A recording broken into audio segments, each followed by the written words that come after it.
YouTube, how we doing, family? It's your boy Yo, and there's another episode of Yo Hoops. We go through every NBA game every day. Today's Tuesday, February 4th, and we have a 7-game NBA card. I'm gonna walk you through every game, let you know which sides I like, and stick around because I'll let you know my highlighted play of the day. I do this every day for free, so make sure you leave a like, subscribe to the channel, and let me know your favorite games in the comment section below. Without further ado, let me get into today's recap. Recapping yesterday, we did drop our highlighted play of the day. We took the Orlando Magic plus 3 points in Golden State against the Golden State Warriors. The game almost came through for us. Paolo and Franz Wagner played horrible for the first 3 quarters of that game, and the Magic still cut a 15-point deficit to 3 points with a minute left. The Warriors hit some crunch time buckets and won the game by 5 points. Overall, we did go 7-3 on all 10 games. We were profitable and I did make money yesterday, but I hate dropping that highlighted play. We're now 2-1 on our highlighted in February. Let's go get number 3 today. Without further ado, let me get into today's games.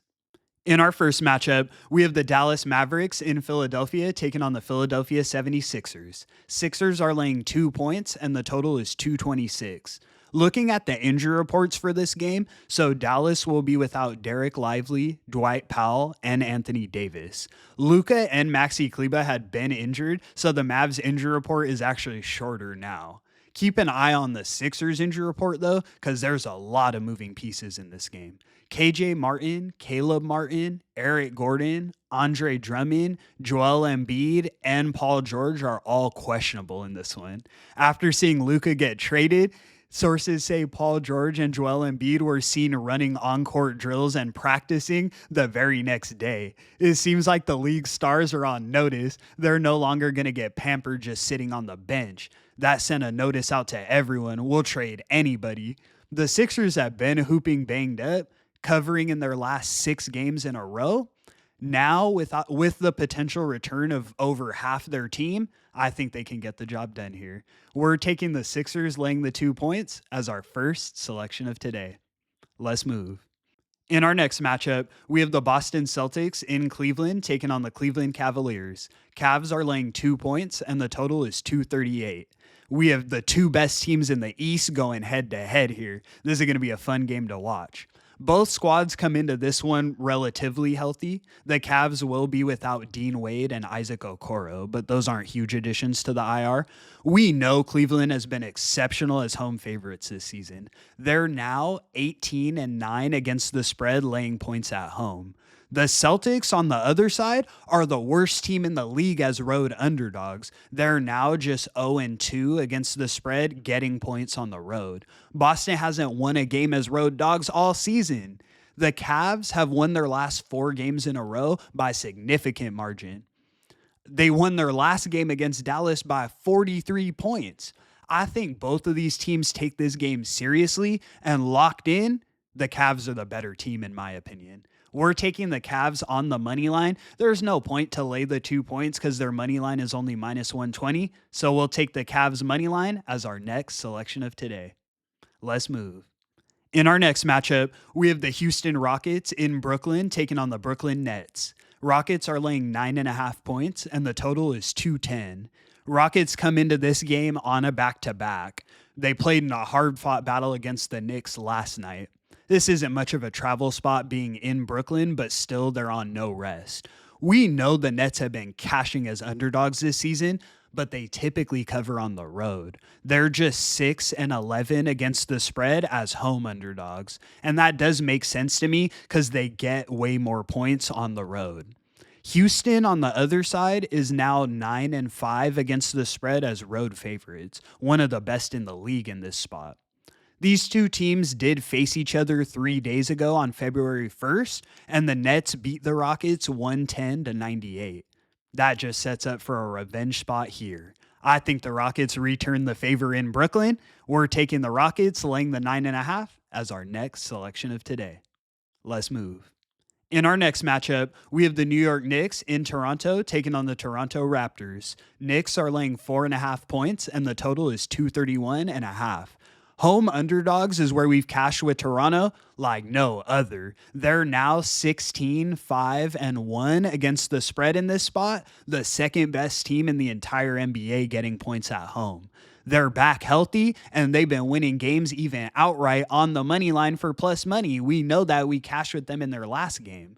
The Knicks, mediocre as road favorites. They're 9 and 10 against the spread in this spot, and they do come into this one on a back-to-back. OG Anunoby is questionable as well, so keep an eye on if he plays.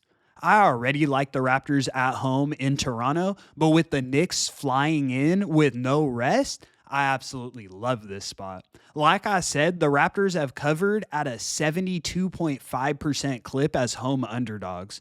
I see no reason to get off of them here. We're taking the Raptors plus the 4.5 as our highlighted selection of today. Let's move. In our next matchup, we have the Miami Heat in Chicago taking on the Chicago Bulls. Heat are laying 3 points and the total is 226.5.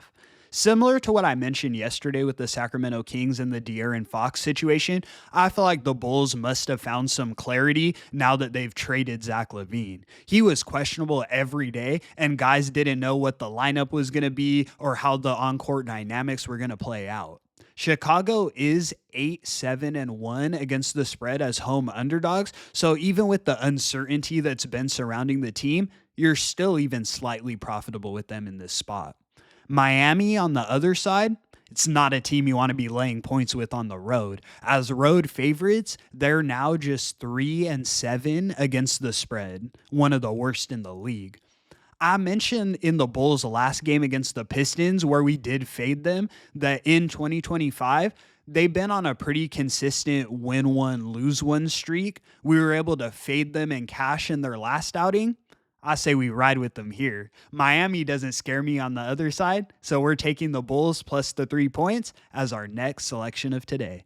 In our next matchup, we have the Indiana Pacers in Portland taking on the Portland Trailblazers. Pacers are laying 5.5 points, and the total is 234.5.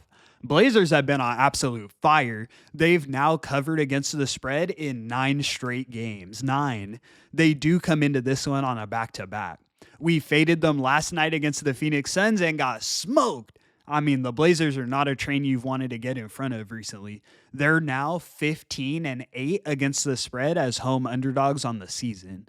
The Pacers on the other side haven't been profitable as road favorites. They're now just 5-6 against the spread.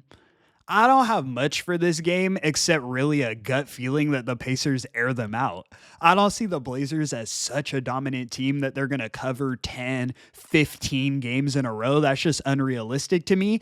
And 5.5 isn't much to have in your back pocket with such an explosive Pacers offense.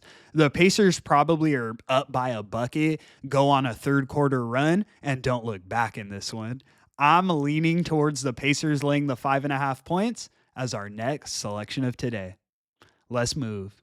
In our last and final matchup of the evening, we have the Los Angeles Lakers in LA taking on the LA Clippers. Clippers are laying 8.5 points, and the total is 221. The Lakers come into enemy territory here. I'm kidding. The Clippers are the best home team in the league, though, by far.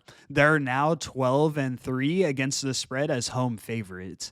The Clippers also come into this game fully healthy, while the Lakers' injury report is quite concerning. They traded for Luka, obviously, but he is injured and he won't go here. And then, of course, Anthony Davis is gone. Gabe Vincent and LeBron James are probable, and then Cam Reddish is doubtful in this spot. With the way the Clippers have been playing, with the return of Kawhi, healthy, and then at home here in the Intuit Dome, I see them absolutely airing out the Lakers. The Lake Show did surprise me by covering against the Knicks. Well, I guess they won the game outright against the Knicks in their last outing, and they generally have played well without Anthony Davis, but I don't think they have the personnel to compete in this one. We're taking the Clippers laying the 8.5 points as our last and final selection of today.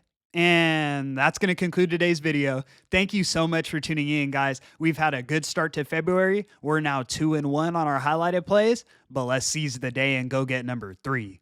I do this every day for free, so make sure you leave a like and subscribe to the channel. It's your boy, Yo! And until the next one, I'ma catch y'all. Peace.